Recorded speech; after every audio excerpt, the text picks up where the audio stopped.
Hi everybody. Hi. Thank you all for coming today. This beautiful snowstorm that we are having outside.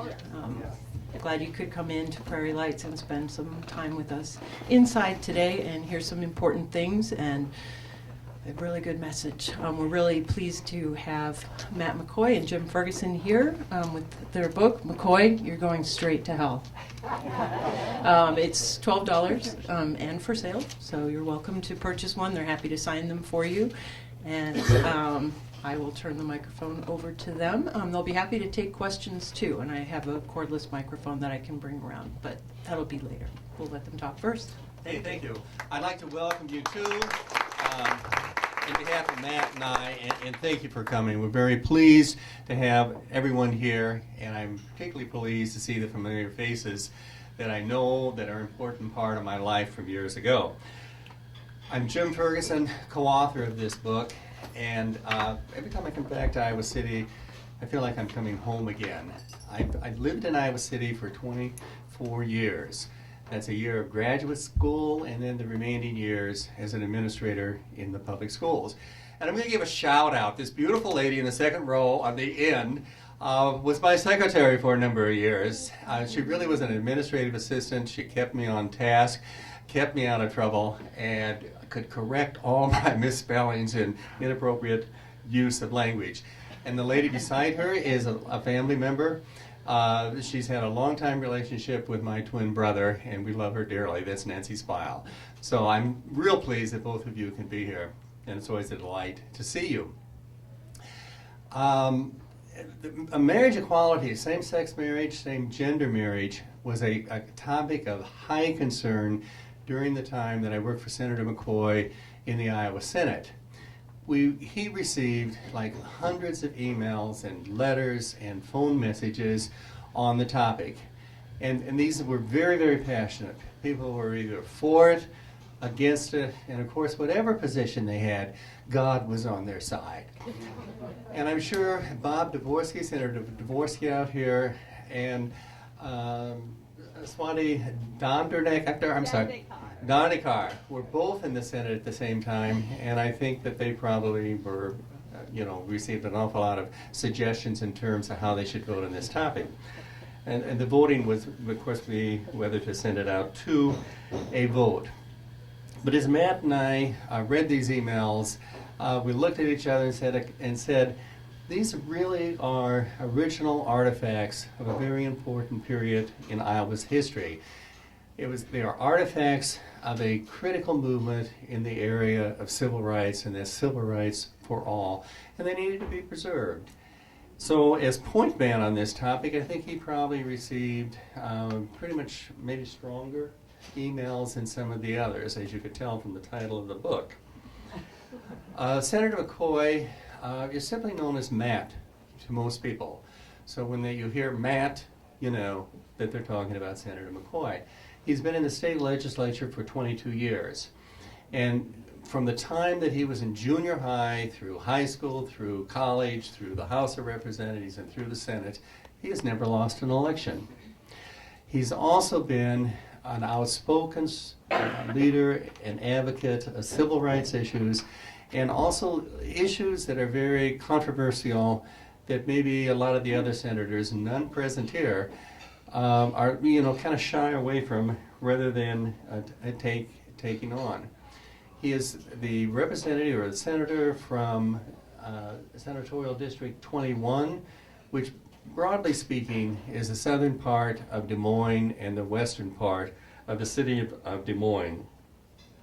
Our schedule for this afternoon will be Matt will talk about the book, read from the book, and respond to questions. And we think this will take about a half hour. Then we'll be glad to sign books for you if you'd like to take a copy home with you. Thank you for being here.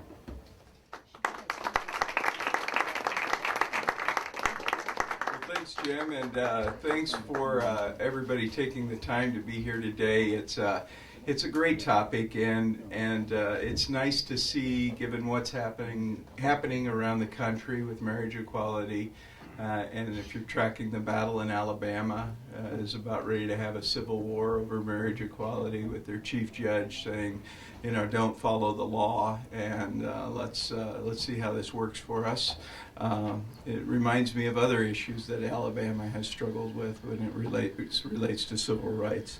We're fighting a new battle right now up at the Capitol. We're working on a bill for conversion therapy, and you might have heard a little bit about it, but this is a new issue that is bringing, I shared with Jim on the way over here, some familiar emails, again, from folks as we try to ban the use of conversion therapy to try to change an individual's sexual orientation. And so really, I view this civil rights movement as being very fluid right now, but it is also very encompassing of a lot of other issues. Adoption is one of the major issues for gay families right now, and how children in our foster care system are placed in homes with or without considerations for their sexual orientation. And many of the folks that do provide foster care have very, very intense religious convictions, and some of the kids that are ending up in the foster care system are gay runaway kids. And so it's a very timely topic, and I guess what I'm encouraged by is just how fast public opinion is moving on this topic. At the time that I was coming out in 2003, I saw so little support for marriage equality.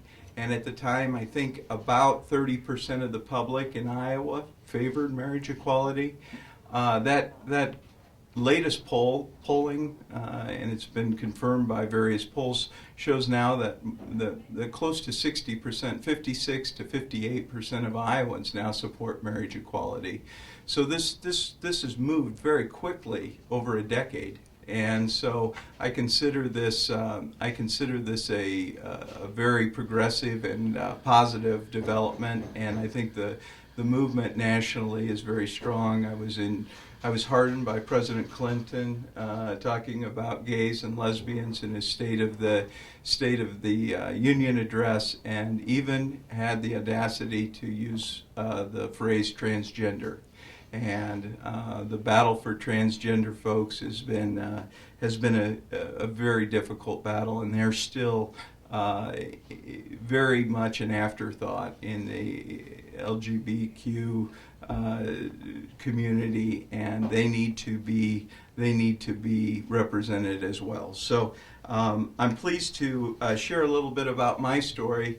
One of the things that we did when we wrote the book is we went ahead and talked about my coming out process and my coming to terms with my own sexual orientation. And as many of you know, I was married. I have a son who's a terrific 15-year-old kid, and has been a major part of my life in every way.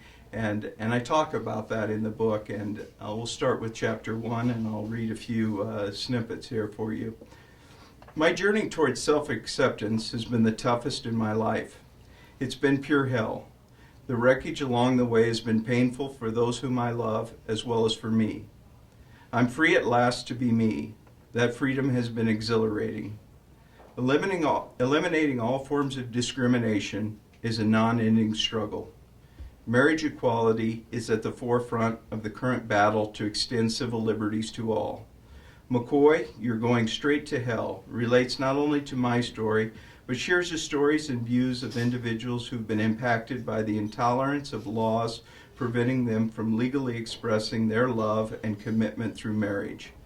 On the other side of the issue, it also tells the stories of individuals who feel threatened by its legalization. Together, these stories put a face on marriage equality. Marriage equality, same-gender marriage, is the new civil rights movement. Through my personal story, along with hundreds of heartfelt emails which I've received, the impact of the struggle for marriage equality will become obvious.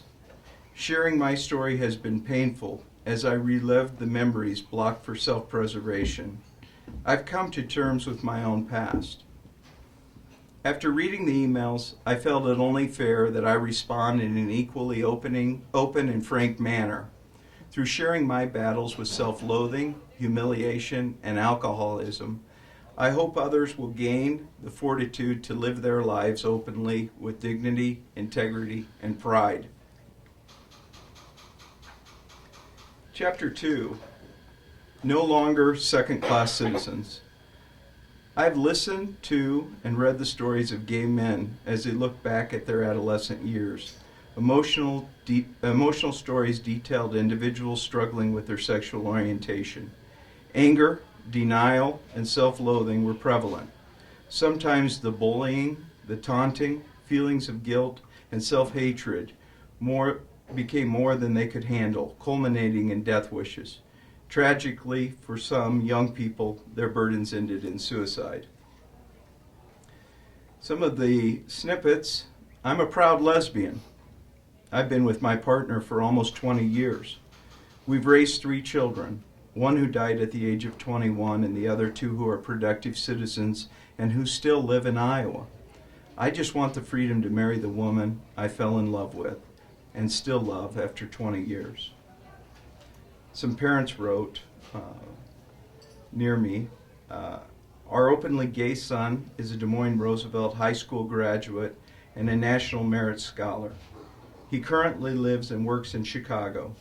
Please help ensure that some of our brightest may feel welcome to come home to the state that has been recognized, that none can be discriminated against. Another email came from a group of folks that we're trying to attract to Iowa. My partner and I are both physicians. We've been together 16 years and we would like to get married. Another medical student wrote me and said, as a medical student ready to leave the state for rotation, this court decision has proven to me that Iowa is a state worth returning to and raising my children.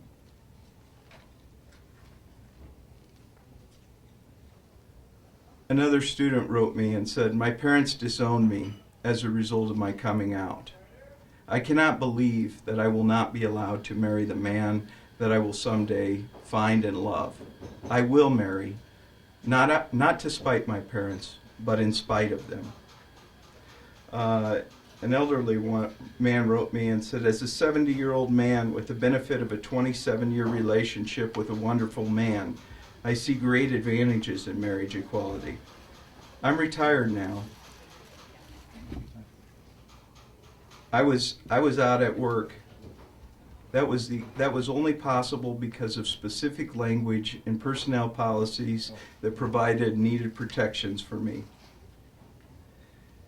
Another individual wrote me about their children, and many of the folks that opposed marriage equality used their children and their traditional marriage as a reason to not allow marriage equality.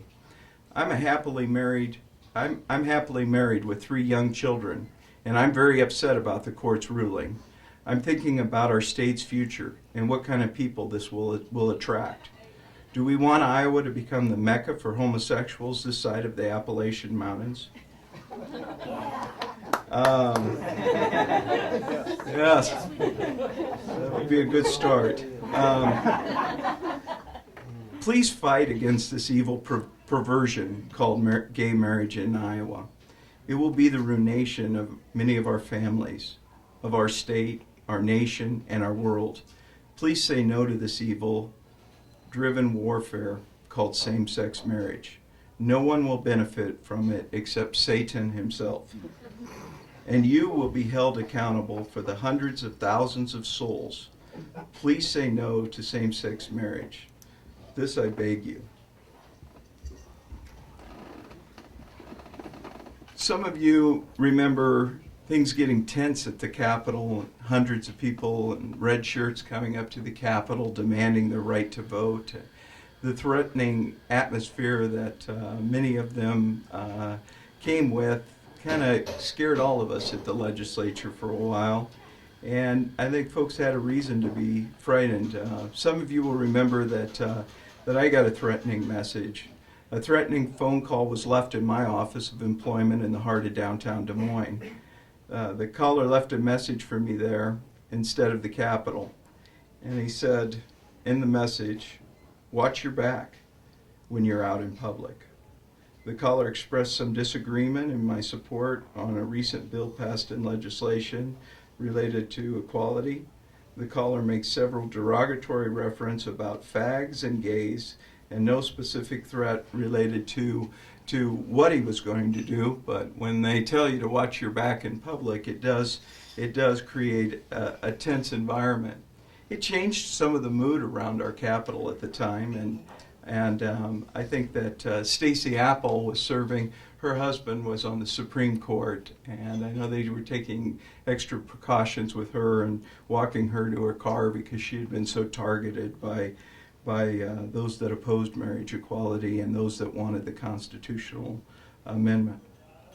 And I wrote that I understand that this age where we live, individuals can make these kinds of threats and have the capacity to carry them out. You need only look at Gabby Giffords and what happened to her at a town hall meeting and know that you're an equal opportunity for that same kind of deranged person to carry out threats.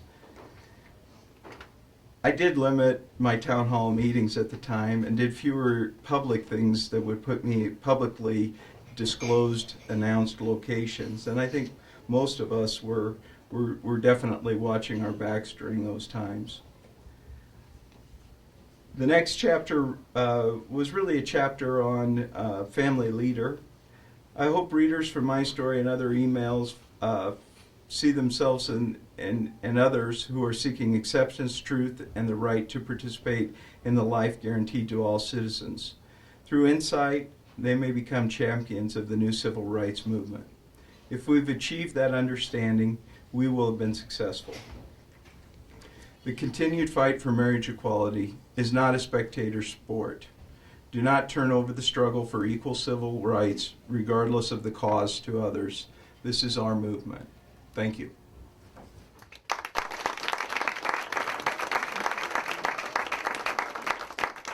Jim and I would be happy to take any questions about what was going on at the time. Yes.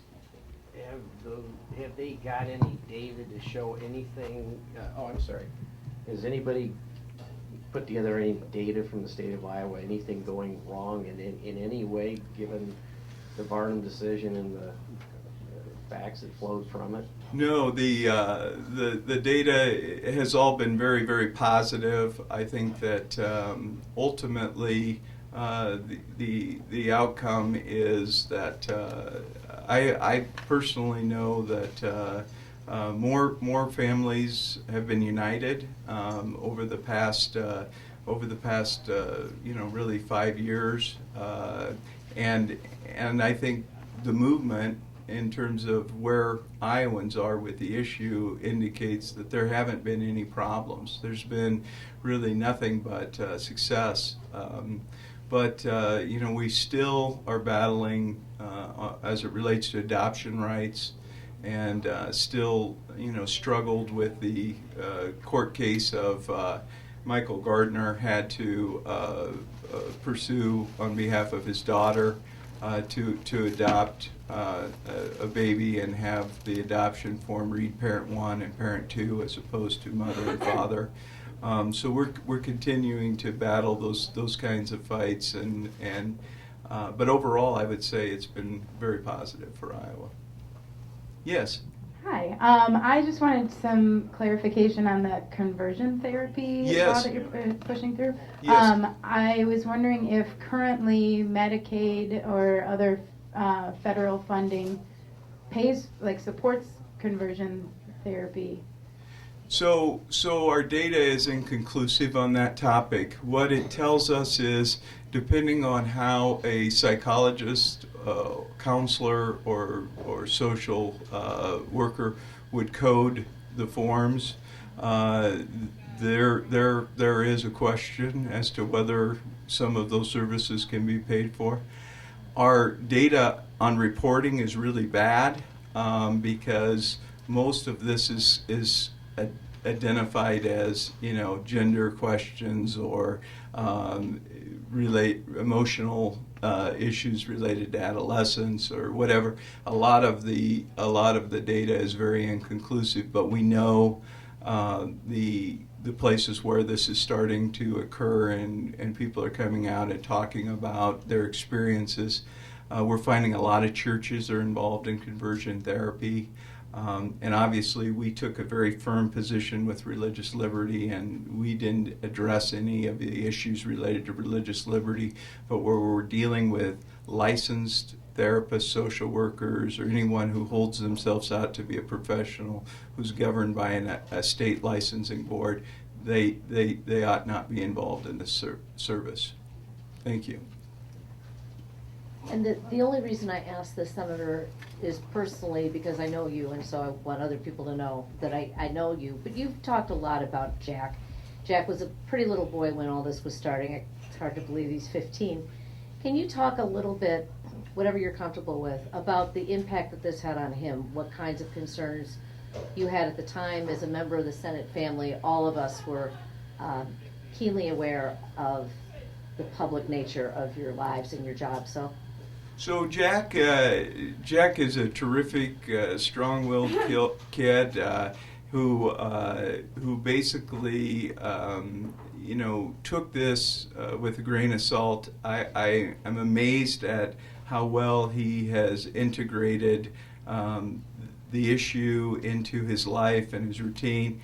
When I was in a relationship, a long-term relationship, Jack would have his buddies come over and spend the night and, get up and do the breakfast thing, and he had no problem explaining it to anyone.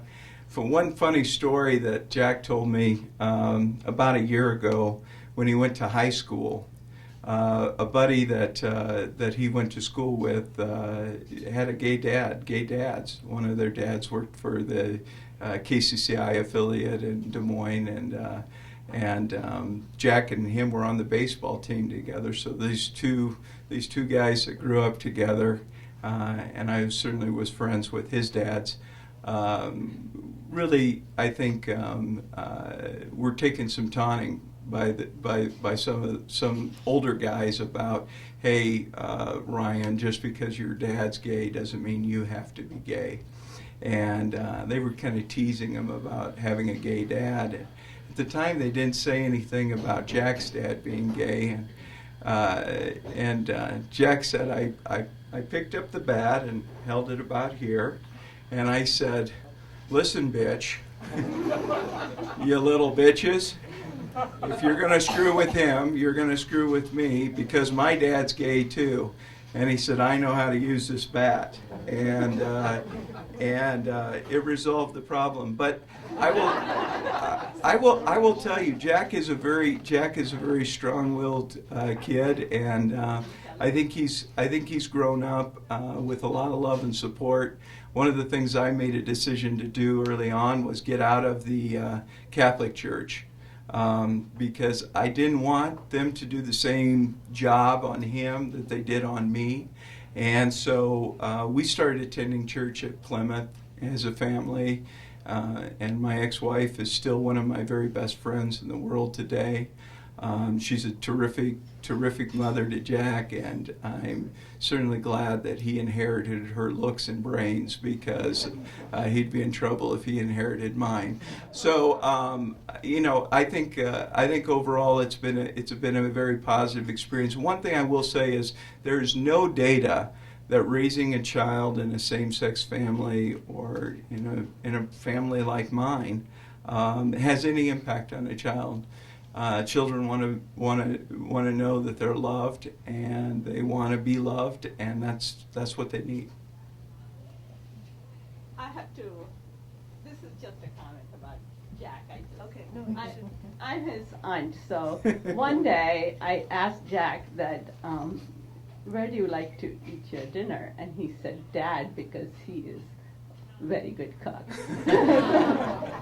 So, Yeah, and his mom's a vegetarian, and I'm not, so that makes all the difference. He said, Dad, beans and rice. You know, his mom became a vegetarian when he was about 9, and he said, our menus have gone to hell, Dad. It's beans and rice and stuff I can't identify and vegetables at every meal. He said it's just awful. So he does enjoy coming over, and his favorite meal is steak, and so he has a lot of steaks at my house.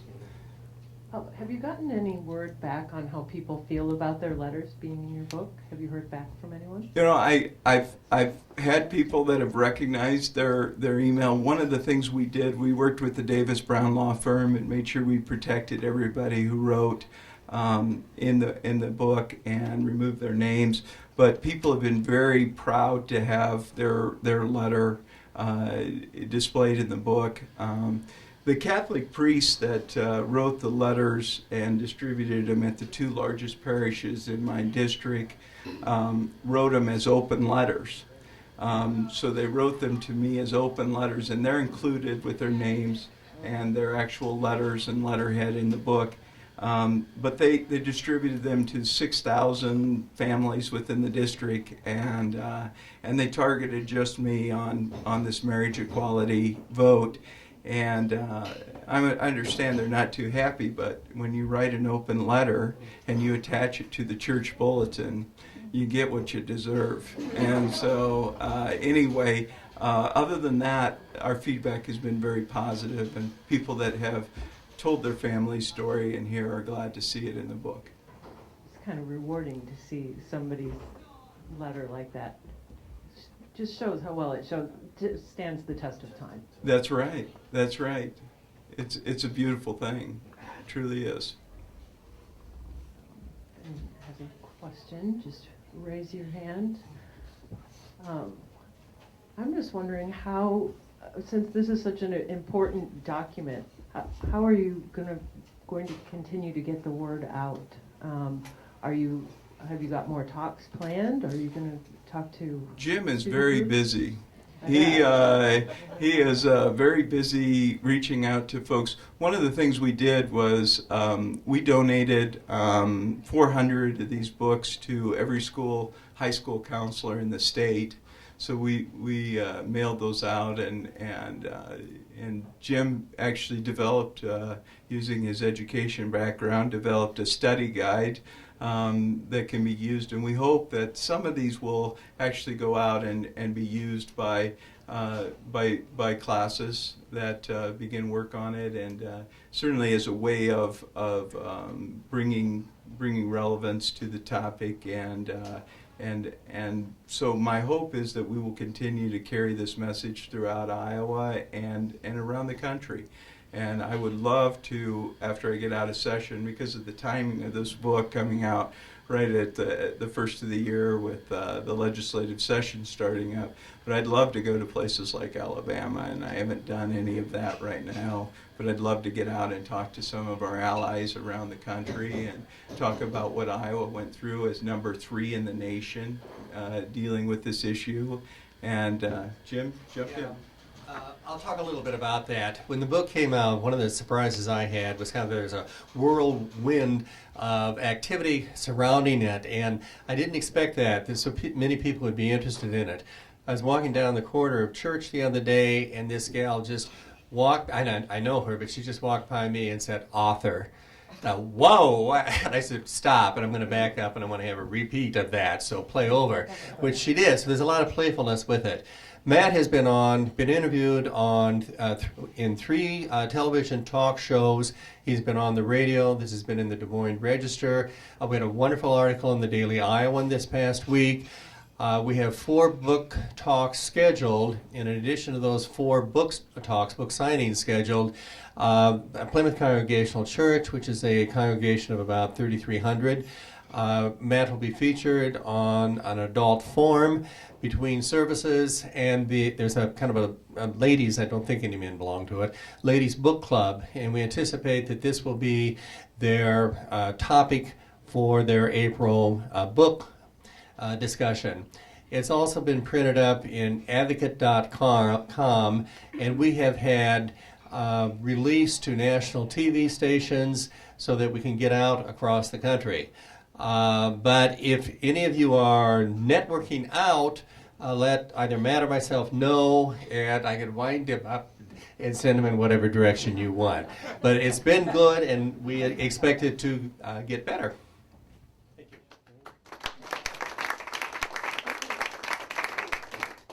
Yes. I was just going to ask a couple of questions Sure. For you to maybe talk about.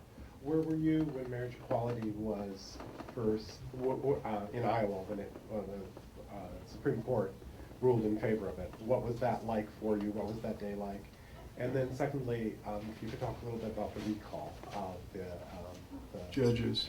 Yeah, thank you for asking about the judges, because I've said the judges that ruled on marriage equality, both at the district court, Judge Hanson and his ruling on marriage equality, which then allowed the appeal to go to the Supreme Court, and those that were turned out as a result of this marriage equality, they are really the martyrs of the cause, and I think what happened to them and what the family leader and the job that was done on them in Iowa at the time was a horrible thing. And I worked with the courts for justice in the courts, and we talked about how Iowa's system has been so pure and it's been free of political partisanship. And you go to other states and you've got Supreme Court justices having fundraisers, having political fundraisers to raise money for their next re-election.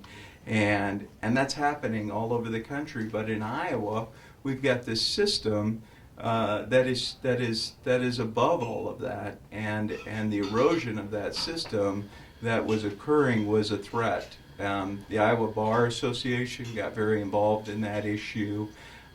We talked about the merit system and why the merit system was so important in Iowa, and why selecting judges based upon free of political consideration, based upon their credentials and their background and their professional experience was the right way of doing it, and having judges serve on that, or having attorneys serve on that nominating committee was so important.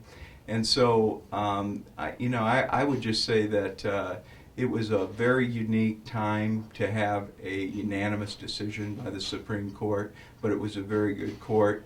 And Lambda Legal knew what they were doing when Varnum and the families that came together that made up that decision applied for a remedy in Iowa. Most of the folks knew that those judges were appointed by Vilsack, or in some cases Culver, and that court would be very fair and receptive to hearing those arguments. And Lambda Legal did an amazing job presenting that case, and I don't know whether you saw the case, but I was on the steps of the Supreme Court, and it was kind of an odd day. The family leader and their group huddled around waiting for the decision to come down. They had a little prayer circle. They were praying over us, and those that were in favor of marriage equality were kind of standing to the side, respecting the group's ability to stand on the steps of the Supreme Court and pray for us. We were a little taken aback, but the decision came down. We had one Iowa person run out with the decision, scream, "It's unanimous." And I knew immediately, once he said it's unanimous, that we had won. And it was a joy, it was a thrill, and of course I cried. So it was pretty terrific.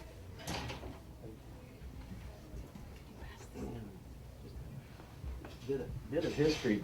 The martyrs went into that battle almost knowing, because we had an Iowa Association for Justice meeting 3 months before the Supreme Court handed down the decision, and 3 of the justices came and asked questions as regards protection of judicial independence. You know, we fear something could happen if a decision comes down and you know, the population is torn asunder, and we don't want to, you know, they put us on notice that they expected protection. Sue, jump in. You were. This is killing me. My favorite line in the Bible is where 2 or more of you are gathered, and that's how I feel about any time there. I know that this is not a political meeting, so, but you did reference, Senator, that this is an ongoing struggle, and it is important, I think, for people who are supporters of your work and the struggle to remember that there are still 3 sitting justices and the family leader who were part of that decision. They took the first 3, we saved the next 2, they're coming for the last 3, and I think it's very important to know that the family leader, this is not a secret, the family leader has been very public that they want to take the last 3. So after you buy another 1 or 2 books and have the 2 of them sign them, I would be happy to take your name if you are interested in becoming part of the Justice Not Politics group. I know Paul would do the same thing, because that fight is not over. They really want those last 3, and they really want them kind of bad. So. Right, and for those of you that didn't get to see firsthand the effort that they used, they were very cunning about how they went around in rural Iowa. They had a float, and on the float they had black robes and characters in black robes, and basically accused the Supreme Court of being above the law. And they had catchy phrases. I have some pictures of the floats that they used, but they were very intuitive with their campaign, and they went out to places that were not heavily populated, but people that were paying attention were aware that they were out there, and we knew what we were up against. What really surprised me, and I'm glad that you brought up that they were there 3 months prior to the decision, but what really surprised me was just how flat-footed the Iowa Bar Association was. And when we went to try to raise money and put together a campaign, it was almost as if it was falling on deaf ears. And there wasn't a strategy to keep politics out of our judicial system. And shame on us. I think we corrected by the time the second retention vote came around, and I think we better be on guard, because that's one of the things we say in the book is we need to be vigilant, because there are always people out there, and just based upon the emails I've received in the last 48 hours on this whole issue of conversion therapy, I can tell you they're still very well organized, and they're still perpetuating the same hate and spewing the same misinformation, and they'll be organized again. And I don't know who's funding them, but they always have a lot of money. They had a I was telling Jim on the way over here, they had a red Bible with gold letters for every senator and representative, full of their propaganda, written in a way that really was inaccurate as it relates to the Bible. And they handed these out to legislators and prayed over them, and we were just doing some basic math, and we figured it was a $15,000 exercise that the family leader did just buying Bibles for all these legislators. So mine went in the recycling bin, but that doesn't mean I have anything against the Bible. It's just their version of the Bible was not factually accurate. Well, I live in Kansas City, Missouri. This is just a comment. I'm sure you're probably aware that Missouri and Kansas have both had essentially nonpartisan processes for selecting Superior Court judges like yours, but in both states, particularly in Kansas, of course, there's now a movement to hijack that process and make it partisan and, have the governor appoint those judges, and it's getting a lot of traction in Kansas. Fortunately there, I think the Bar Association and those sort of people are very against it. Yes. But, in the legislature, everything's a slam dunk at this point. Yeah, I've been tracking that very closely, and I'm alarmed at what I've seen. And Kansas is definitely way off base on that. They want a theocracy. They want to do away with this, this godless group of people making decisions for them, and they want to have religious leaders leading this state. And I don't know, how many times did Bob run for governor in Iowa? At least 2 or 3, I don't know. And he's still talking about running for the Senate. I mean, they want people like Bob Vanderplatz running this state, and that's their goal. And their goal is to elect legislators that look like Bob Vanderplatz. And one of the things that was interesting, and Sue, you've tracked the legislature as long as I have. They have now 17 representatives in the House who no longer use the public education system to educate their children. So when you see support for public education starting to dry up, and we're having this battle over school funding for education, you've got a whole group of people over in the House that would like to dismantle funding for public education. And that's part of building a theocracy.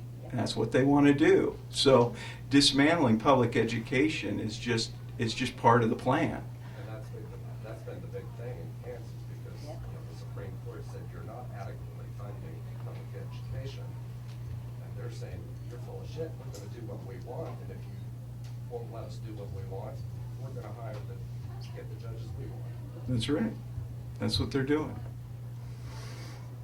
Senator Horn. Good to see you here, Matt. I just want to speak up for Matt's behalf. He's the most respected senator that we really have in the Senate.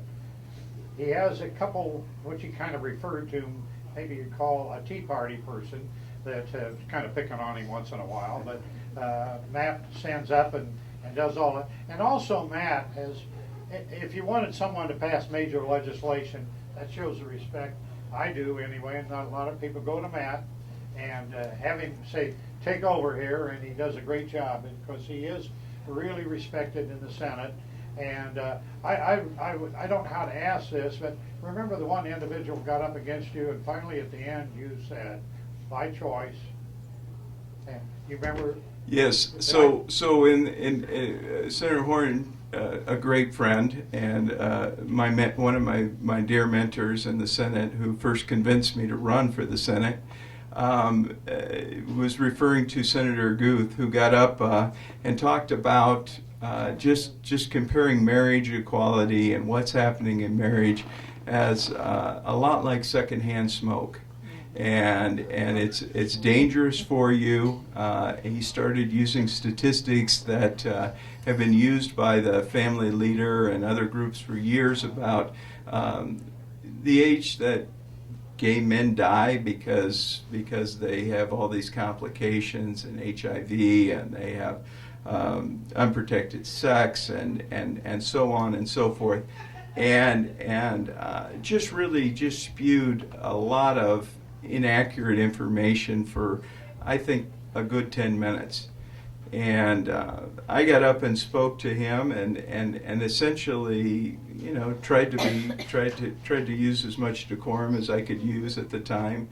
But my closing statement was that a person doesn't choose to be gay. I said, I am gay.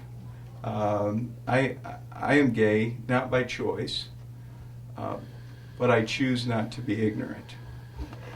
And what I heard today was ignorant. And I think that was a great way of kind of setting in motion a response to that incident that I think de-escalated everything. And it was like, you know, if he's going to get up and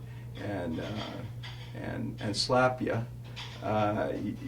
you got to be prepared to get up and slap him back. And that's kind of how we resolved it. And he and I have since gone to, we went to lunch. We had a public lunch. It was kind of one of those deals where the press kind of goaded us into it and said, you know, you guys need to talk. And we went and we talked, and I did tell him about my life and my family and what I went through and my battle with alcoholism and coming out. And I really made a personal connection with him in so many ways. And just last week he got up and announced that he was introducing a bill on marriage equality, and that he wanted everyone in the chamber to know this wasn't personal and that this wasn't directed at anyone. He had completely changed his rhetoric. He had toned himself down. He did not take a real strident position, but really talked about it from his own personal standpoint. And I think when we speak truth to ignorance and fear, we will always win. And I always say to people, you know, be careful when you respond to ignorance that you do so in a way that's productive, because we change hearts all the time. We're changing hearts all the time in Iowa. We've gone from a state that had 30% of Iowans supporting marriage equality to now 56% of Iowans supporting marriage equality. So when hearts change, when hearts and minds change, they always turn towards equality. Nobody that comes from a position of equality wakes up one day and says, you know, I think I'm gonna oppose this marriage equality. I just don't like these queers. It doesn't happen. So when hearts and minds change, and if we're open to that, and if we continue to talk, and we continue to educate, and we continue to reach out, we will always win. And in the end, we're going to win this battle.